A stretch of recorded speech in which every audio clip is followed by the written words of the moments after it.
Well, let me start. I'm Hans de Boer. I'm one of the co-founders of GreenFlux. GreenFlux is a company that provides smart software solutions to charge electrical cars.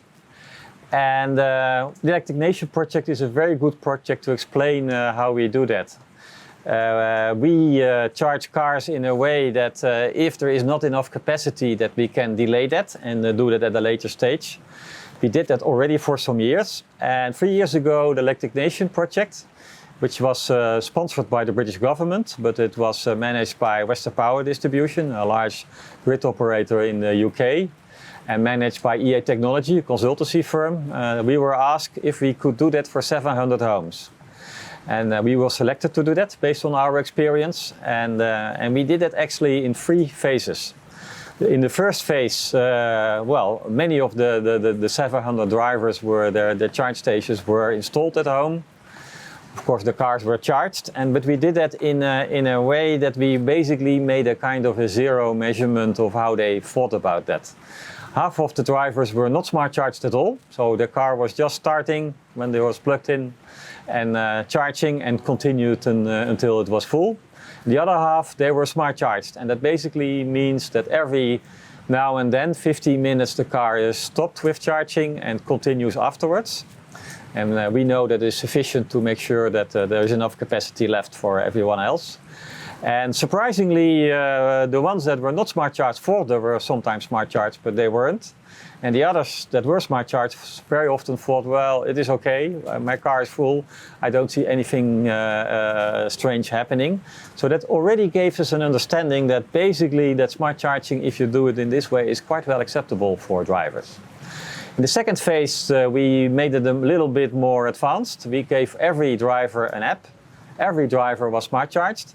And in the app, they could do 2 things. If they started charging, they could see how fast they were charging and if they were smart charged. So basically, if every now and then their car stopped charging for 15 minutes. But they could also press a button, which is called high priority. And that is say, well, it's really important for me to be charged as fast as possible. Please charge me now. And what happened is that the first week they all looked at the app very intensively.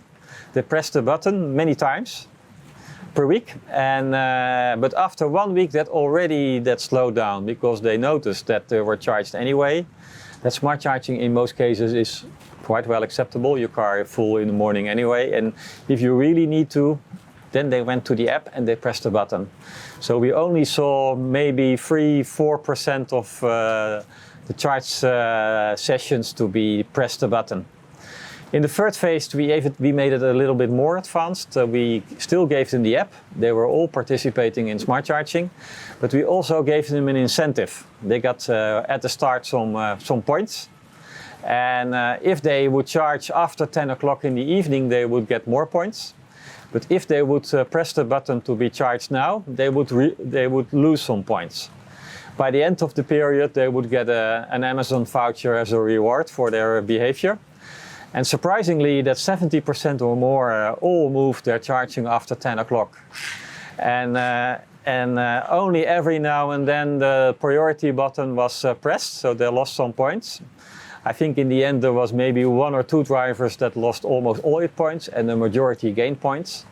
And that told us basically that with a small incentive, it is fine for the customer to change their behavior. It is quite acceptable to move it to a later stage of the evening or even the night. And as long as you make sure the car is full and you give them the right information so that they can look at the app if they want to. If the car is indeed charging, that is sufficient. And well, I think both the British government as well as Western Power Distribution and EA Technology were very pleased that we could set this up in such a short time frame, that we could do these 3 phases, that we collected all the data, that we could prove both the technical side as well as the user side.